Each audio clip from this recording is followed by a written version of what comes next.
So first things first, we're going to start by making the rice because it takes the longest. Add some butter into a pot, wait for it to brown, and then add in your basmati rice. You're then going to add some spices. I like to use turmeric, paprika, and coriander. Mix it up, and then the water amount is going to be 1.5 times the amount of rice that you use. Bring the rice up to a boil, cover it with a lid, and let it simmer for about 14 minutes. Now from what I understand, this isn't the exact way you're supposed to make white sauce, but this is the way that works for me. Add some mayo, Greek yogurt, grated garlic, a bit of mustard or lemon juice, salt, and pepper. Mix everything together, and then I usually like to add a bit of water just to thin out the sauce. There are no ingredient amounts for the sauce, just keep adding stuff and tasting until you like how it tastes. The result of which is a tasty, maybe not traditional, white sauce. For the chicken, I like to use chicken thighs because they don't dry out as easily as breasts and they're usually just way softer.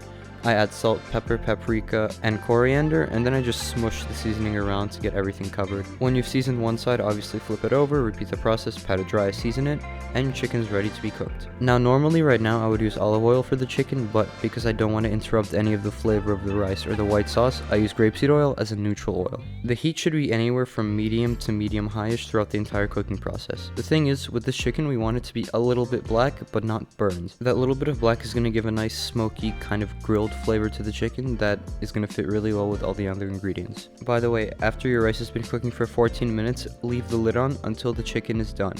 Usually you would leave the lid on for about another 10 minutes or so, but I find that leaving it on until the chicken is done is just going to keep it nice and warm for the entire process. Once your chicken is cooked, you're going to slice into it by making nice strips, and then you're going to cut them in half. You don't have to, but I find that this makes really easy to eat bite-sized pieces. I didn't show it in the video, but make sure that when you're resting your chicken, you cover it with some sort of foil or any lid just to make sure it stays hot. Now that all the basic prep is done, we could take the lid off of our rice and fluff it with a spoon. You can see how by leaving the lid on, we were able to maintain the nice warm, even hot temperature with the rice. Now all that's left is simply prep. We're going to add some chicken to one half of the plate, add some rice to the other half of the plate, and if you have a squeeze bottle, please use it for the white sauce. I couldn't find mine, so I had to resort to a spoon. Optionally, you can add a hot sauce of choice as well, and you're done. This is amazing chicken and rice, and I hope you try it out for yourself. Thank you for watching, and I will see you next time.